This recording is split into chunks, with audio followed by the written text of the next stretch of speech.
Good morning mga kapatid. No?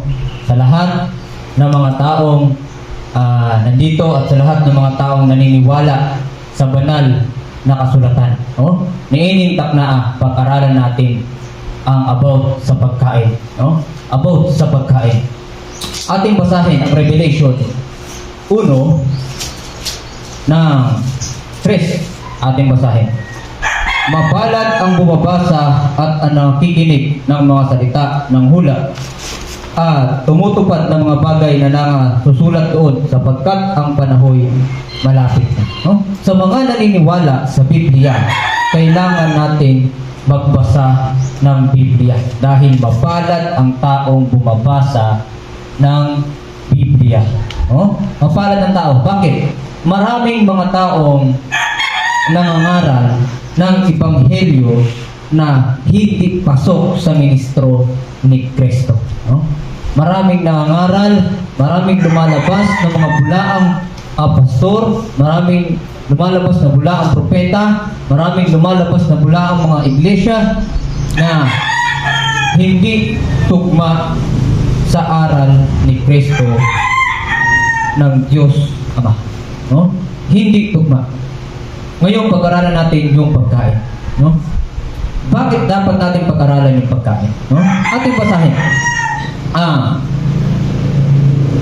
Korinto ng 6 verse 19. Sabi dito, o hindi baga ninyo nalalaman na ang inyong katawan ay templo ng Espiritu Santo na nasa inyo, na tinanggap ninyo sa Diyos at hindi kayo sa inyong sarili. No? Hindi kayo sa inyong sarili. Kaya natin pinag-aaralan yung about sa pagkain dahil ayaw natin mapasama ang kalusugan ng ating kapwa. No? Sapagkat ang utos ng Panginoon, ang ating katawan ay templo. Templo ang katawan na nilikha ng Panginoon. No? Ano nga ba ang mga utos ng Diyos about sa pagkain? No? Puntahan natin ang Levitico. Levitico 11. Oh? Basahin natin Levitico 11 ha. Sabi dito sa 11 ng uno na. Uno tayo. Simula tayo sa 1 hanggang 23. Okay. Bulay-bulayan natin yan. At sinalita ng Panginoon kay Moses at kay Aaron na sa kanila'y sinasabi, inyong salitain sa mga anak ni Israel na inyong sabihin, ito ang mga bagay na may buhay na inyong makakain sa lahat ng mga hayop na nasa lupa. Alinmang may hati ang paa, baak at kumunguya, sa mga hayop ay inyong makakain. Oh? Doon sa mga lumalakad, kinahanglan, may naaipiak ang kuko o ngumunguya.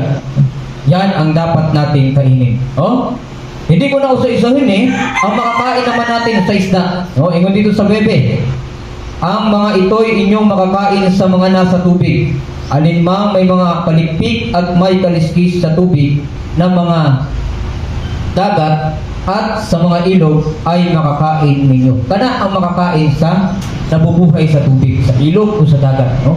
Yan ang nakakain. Yung may kinahanglan, may naay palikpik o may naay kaliskis. Pag walang kaliskis o may palikpik, hindi po pwedeng kainin.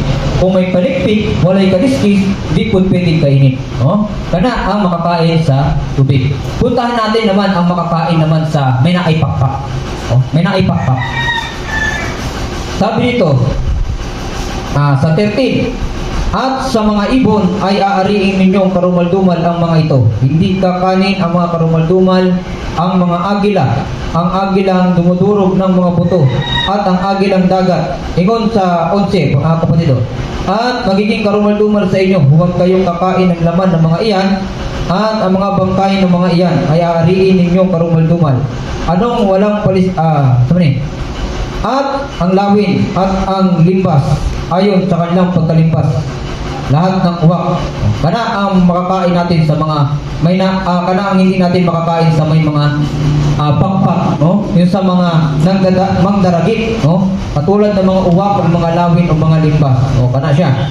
O sabi dito sa lahat ng may pakpak na umuusad na lumalakad na may apat na paa ay dumuduro ay marumi nga sa inyo. O kana. Gayunman ang inyong kakainin lahat ng may pakpak na umuusad na may apat na paa. Ang mga may dalawang paang mahaba bukod sa kanilang mga paa upang kanilang ipanglukso sa lupa. Yung tinutukoy na apat na paa, daliri yun siya. O? Daliri. Kana ang makain natin kasi minaay mga ibon na tulura ang tulo lang ang daliri. Tatlo lang ang daliri, no? Tulad ng pikoy, tulad ng tiyaw. Kana na ako mga kailan ng mga tuluraka, kanang maya, yung maya, kana yung brown na ibon. Kana siya ang tuluragod, no? Kaya hindi po siya makaon. Kinahanglan upat gud ang paa. Ang paa ni na ginabanggit dito, daliri yun siya. Kaya wala kang makita na ang ibon ang may pakpak, may makita ka na apat ang paa. Wala man, no? Ang tinutukoy doon, apat na daliri. No? Apat na daliri yun siya, mga kapatid. So, bakit sinasabi ito ng Panginoong Diyos sa mga tao? No? Dahil ang mga tao ay templo ng Diyos. Gusto niya, pag pumasok siya doon sa tao, malinis, walang karumihan. No? Walang karumihan. So, simulan natin doon sa minaay mga pangutana na malimit na ginagamit ng mga ibang iglesia na kumakain. Ito ng mga karumaldumal na binabanggit dito sa Biblia sa Levitico 11, 1 hanggang 23 yan, mga kapatid. Yung mga kumakain ng mga karumaldumal na nakalagay diyan, pinatutunayan nila na nilinis na daw ang pagkain. Nilinis na daw ang pagkain ayon daw na makita doon sa Marcos, no? Ayon daw. May nakalit talata sila eh. Marcos 7, pabasahin natin ang Marcos 7 ng 19. Yeah, dire. Marcos 7 ng 19. Sabi dito, sa 19, sapagkat hindi pumapasok sa kaniyang puso, kundi sa kaniyang tiyan. Umpisa natin sa 18 para mas klaro. At sinabi niya sa kanila, kayo baga naman ay wala ring pag-iisip. Hindi pa baga ninyo nalalaman na anumang nasa labas na pumasok sa tao ay hindi nakakahawa sa kanila. Sapagkat hindi pumapasok sa kanyang puso kundi sa kanyang tiyan at lumalabas sa dakong daanan ng dumi. Sa salitang ito, nililinis nito ang lahat ng pagkain. Nililinis nito ang lahat ng pagkain. Ang tinutukoy doon, mga kapatid, na sinasabi na ang pumapasok sa kanyang puso, hindi sa kanyang tiyan at lumalabas sa dakong daanan ng dumi.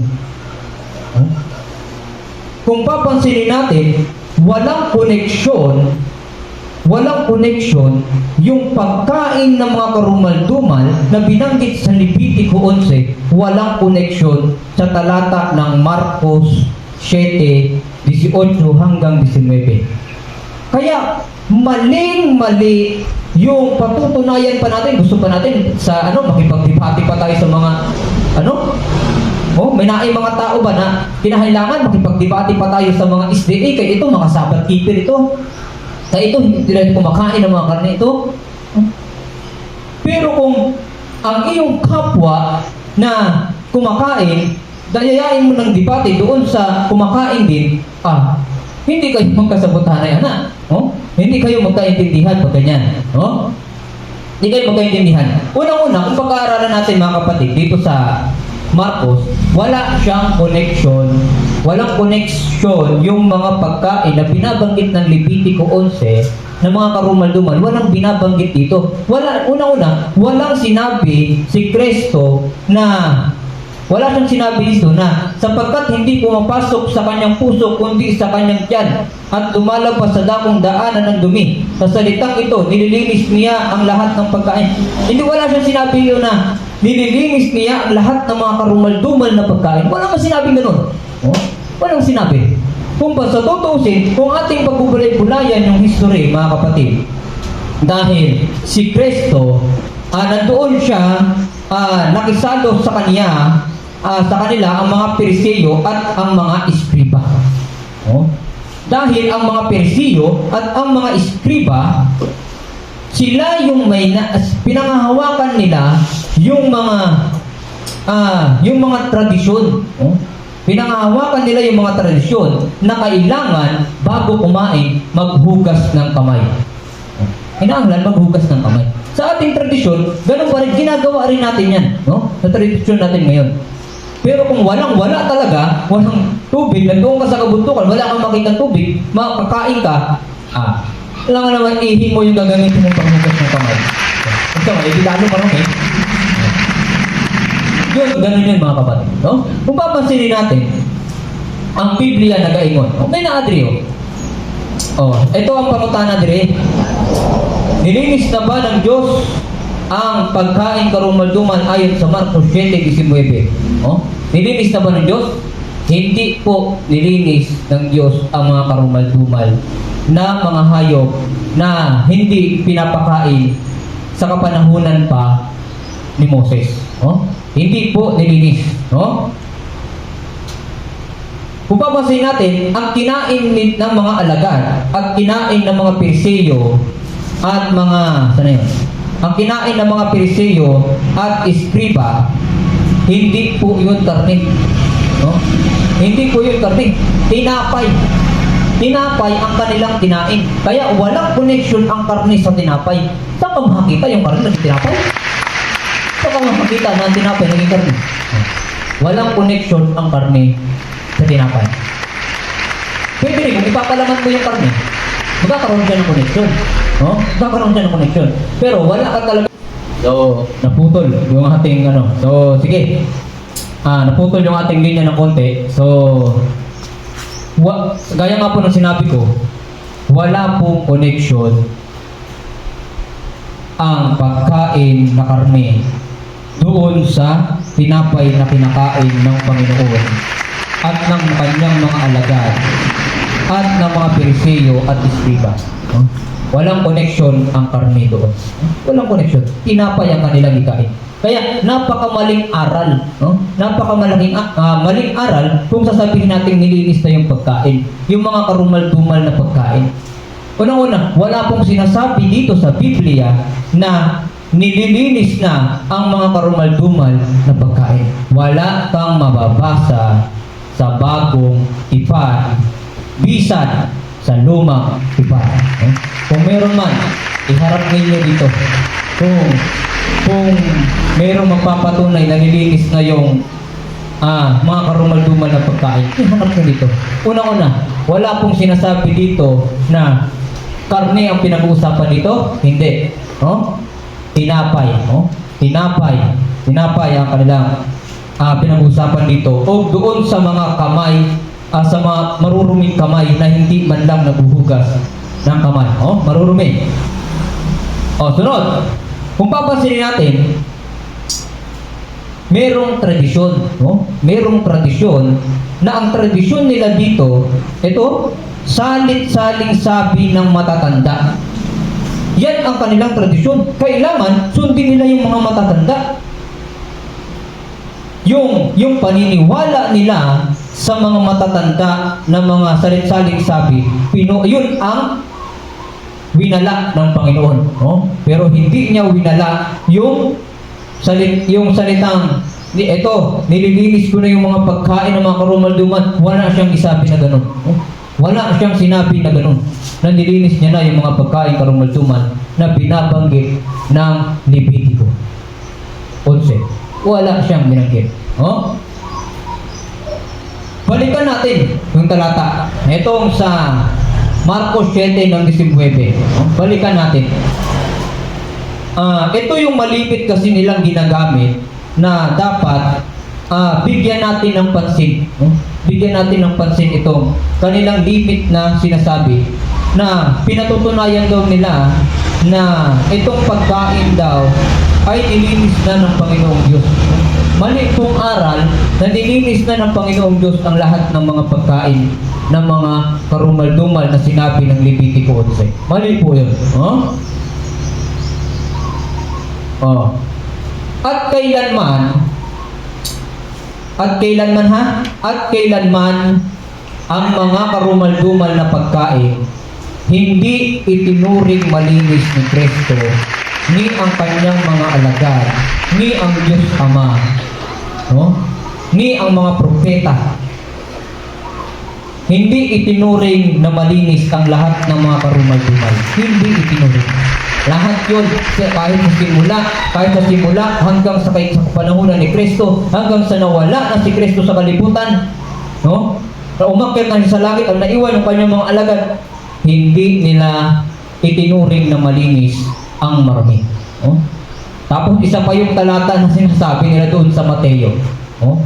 Mayroon pa silang binabanggit doon sa Mateo na isa yung talinghaga yung kay Pedro. Oh, isa yung talinghaga. Kasi yung ibang tao kasi katulad ni Eli Soriano. Papasin natin, yung Biblia, the Bible is a symbolical. The Bible is a prophecy. Pero ginagawang literal, symbolic na nga, gagawin mong literal. Hindi talaga yung magkakaintindihan kapag marami ka talagang mababatak talaga na papuntang hindi malaman ng mundo. Oh, hindi malaman ng mundo. Oh? Isa pa, may naapay isa dire na nagsasabi, isa pa, sa mga Israel lang daw iniutos yung mga pagkain na yon ng mga karumal-dumal. Oh? May naapa siya, nagbigay pa sila ng mga talata dito na dito, balikan natin yung Levitico. O ito, Levitico 11. O balikan natin. Dito daw makita yun sa 1:1. O ito. Sabi ni 11 ng 1. At sinalita ng Panginoon kay Moses at kay Aaron na sa kanila'y sinabi sa 2. Inyong salitain sa mga anak ni Israel na inyong sabihin. O, ibig sabihin daw, sa Israel lang daw inutos yung mga pagkain karumal-dumal na ito. Kung papansinin natin, saan nagmula ang mga Israel? Kay Eva at kay Adan. O, hantod sa napunta kala Noe. Hantod sa napunta kay Cain. O, hanggang sa sumunod na mga lahi.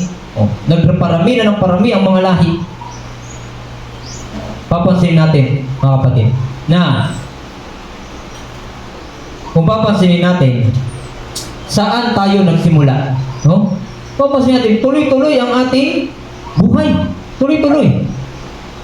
Ang Israel, kung sa tutuusin, doon din tayo nagsimula. Kung wala ang Israel, wala tayo. Oh, saan pala tayo lumalabas? Sa buho. Sinungaling ka kapag lumalabas ka sa buho. Kapag lumalabas ka sa puno, sinungaling ka. Pag ganun. Yung walang taong lumalabas sa puno. Wala rin taong lumalabas doon sa kawayan. Oh. Isa yan sa mga maling aral na mga tinuturo ng mga ibang iglesia. Huwag na tayo magbanggit ng mga iglesia. Kasi alam na natin yun. Oh? Na ito daw ng pagkain, nilinis daw ng Panginoon. O ito daw ng mga pagkain, iniutos daw sa mga Israel. Oh. Isa yun kamalian. Isang kamalian. Oh? Isang kamalian. Kung ating papasahin mga kapatid, basahin natin dito sa Hebreo. O, Hebreo 10 ng 28. Ito klaro. Tapos sasabihin ninyo, ay wala na yan kapatid. Kapanahunan pa yan ni Moses. Kapanahunan, para lang yan sa mga Israel na yung utos na yan, para lang yan sa mga Israel.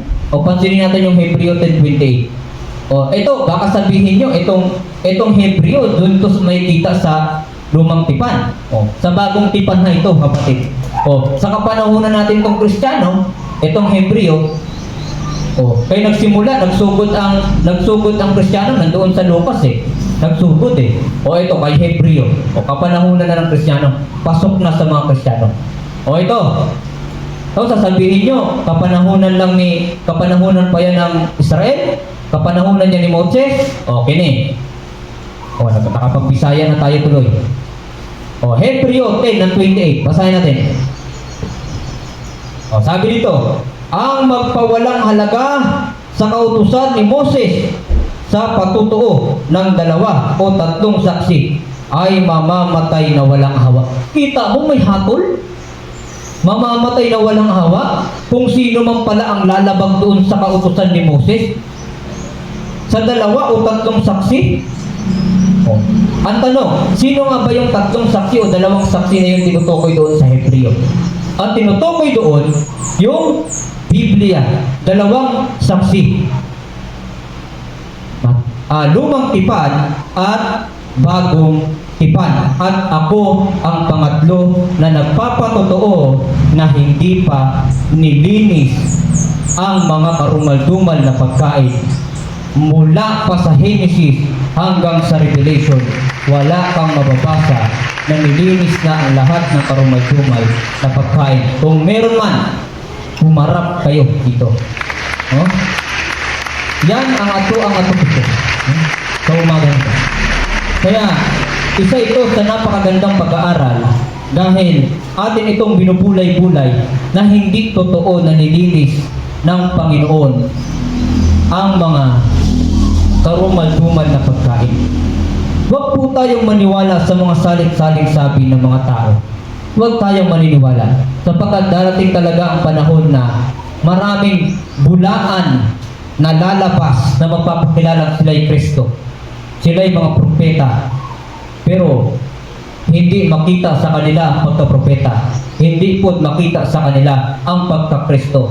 Kaya ang tunay na Kristo hindi lumalabag sa kautusan. Ni minsan, walang nilabag na kautusan ang Kristo. Kung meron mong magsasabi, harap dire, walang nilabag na kautusan. Kahit may isang kudlit, walang nilabag ang Panginoong Diyos. Walang nilabag na kautusan ni ang kanilang mga sinugo ng propeta. Katulad ni Pedro na lang. Tulad ni Pedro. Minsan man, ingon si Pedro,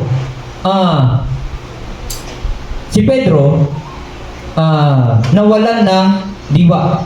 Parang nahimatay, parang ganun. Nawalan ng diwa si Pedro.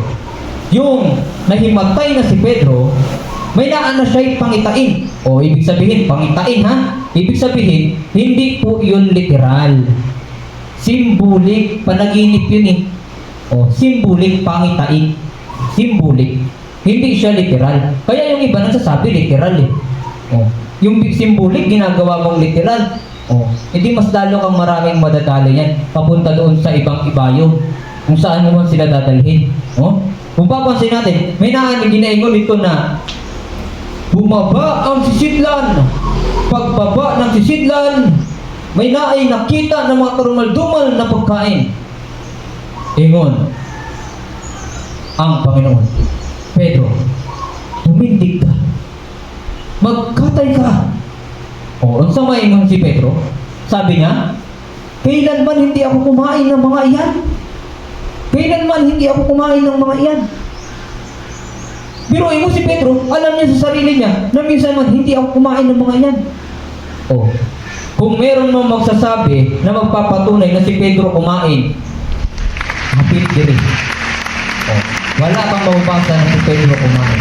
Nga naman, dahil pagtapos nila usap sa Panginoon sa iyang pangitain, akyat na ng Panginoon ang sisidlan. Binatak, hindi nakakain si Pedro. Paano pa siya makakatay? Binatak na. Kaya hindi kumain si Pedro. Kaya maling paniniwala na naman. Maling aral na naman. Yung bumalik lang kasi yung diwa ni Pedro, napaisip siya. Ano kayang paliwanag doon sa kanyang panaginip? Sa kanyang pangitain? Anong paliwanag doon? Hunang-huna po siya, isip-isip siya. Habang tumatagal ang kanyang pag-iisip, mga kapatid, saan siya? Ano ang tinutukoy doon? Tao. Tao ang tinutukoy na itong mga hintil, tao ang tinutukoy sapagkat grabe na ang napakarumi ng mga tao sa unang panahon. Hantot ngayon. Naapa. Daghan pa kayo. So, kung sa tutuusin, walang nilalabag ang Panginoon sa kautusan. Apil ang Sabat. Sa sunod, yan ang talakayin natin. Yung about sa Sabat. Kaya maraming sabi-sabi na wala na daw itong sabat, hindi na daw ito pinahalagahan, wala na daw ito sa kapanahunan ngayon. O, sige. Banatan natin yung susunod natin pagbabalik. Ito lang ang topiko nato about sa pagkain. Binigyan ko ng pinakamas magandang linaw at pinakamalawak na pag-aaral at pinatunayan ko na hindi panilinis ng Panginoon o ni Kristo ang lahat ng mga karumal-dumal na pagkain. Magandang umaga.